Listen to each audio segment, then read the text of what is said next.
Fala galerinha da StatPlate, tudo beleza? Sejam muito bem-vindos a mais um vídeo do nosso curso de Introdução ao R.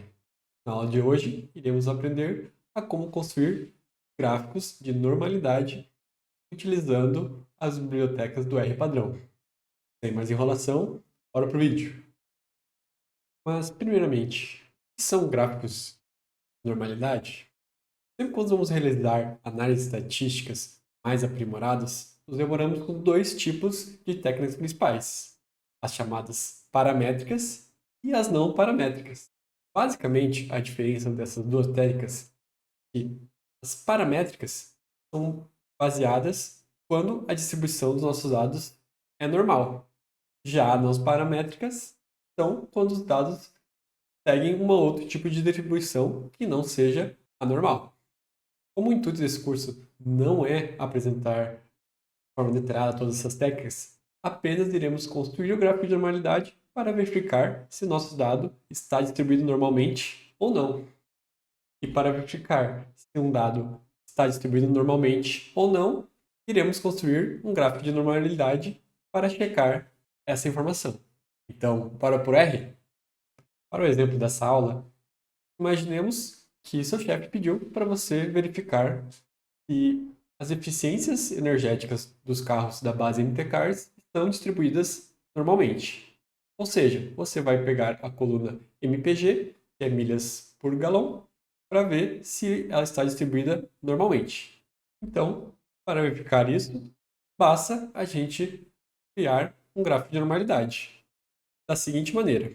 Então, a gente põe QQ norm, é a função para criar o gráfico de normalidade, e botamos utilizamos a base, né, do mtcars, junto com a variável que queremos ver se ela está distribuída normalmente ou não. Então, QQ-norm, mtcars, cifrão e mpg. E é o dado que a gente quer ver se está distribuído normalmente. Então, é só dar um Ctrl Enter aqui e perceba que o gráfico de normalidade foi plotado aqui no canto da tela. Perceba que o gráfico possui dois eixos. O eixo Y, que são os quantis verdadeiros da nossa distribuição, e o eixo X, que são os quantis teóricos, caso essa distribuição de dados, né, dessa variável MPG, tivesse uma distribuição normal. Então, para nos ajudar a ver se esses dados estão distribuídos normalmente ou não, vamos utilizar uma linha para nos auxiliar nessa visão. Como fazermos isso? Vamos utilizar a função QQLine com o mesmo parâmetro aqui de entrada, que é a variável mpg. Vamos usar um Ctrl Enter aqui e perceba que aqui foi criada uma linha teórica que diz onde estariam esses pontos caso a distribuição fosse normal dos dados da eficiência energética dos carros da base MT Cars. Como vocês podem ver, existem muitos pontos, tanto no início quanto no final, que estão um pouco afastados da linha teórica, que seria referente a uma distribuição normal. Então, temos indícios que a distribuição dessa variável não é normal. Porém, vale ressaltar que os gráficos de normalidade são uma ferramenta para auxiliar ter uma visão por cima se a distribuição é normal ou não, visto que existem testes estatísticos especificamente para verificar se uma distribuição é considerada normal ou não. Por último, vamos só dar uma embelezada no nosso gráfico, como é de costume, para não ficar tão simples assim.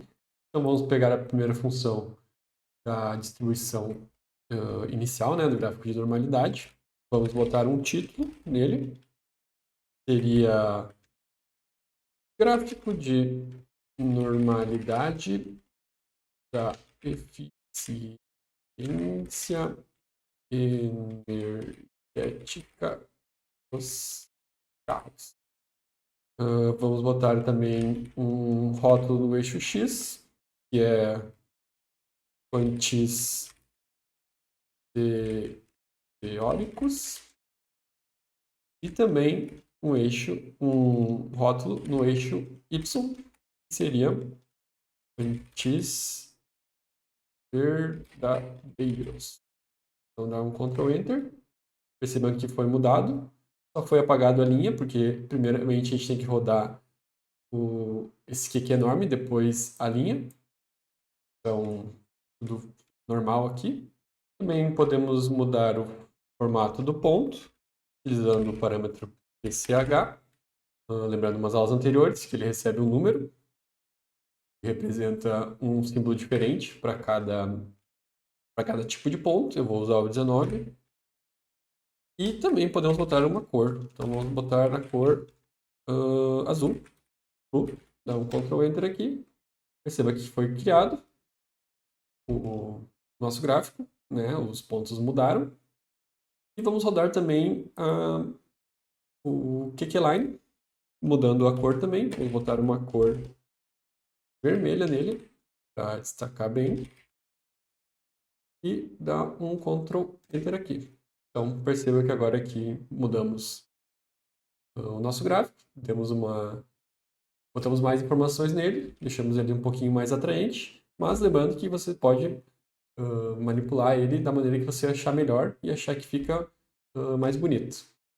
E por hoje era isso, pessoal. Na aula de hoje, aprendemos a como construir gráficos de normalidade utilizando a biblioteca básica do R. Na próxima aula, iremos aprender a utilizar um dos pacotes mais importantes de visualização de dados dentro do R, que é o ggplot 2. Se você gostou do vídeo, não se esqueça de dar o joinha, se inscrever no canal e ativar o sininho, para todas as vezes que sair vídeo novo, você ficar sabendo. Eu fico por aqui, até a próxima aula e valeu!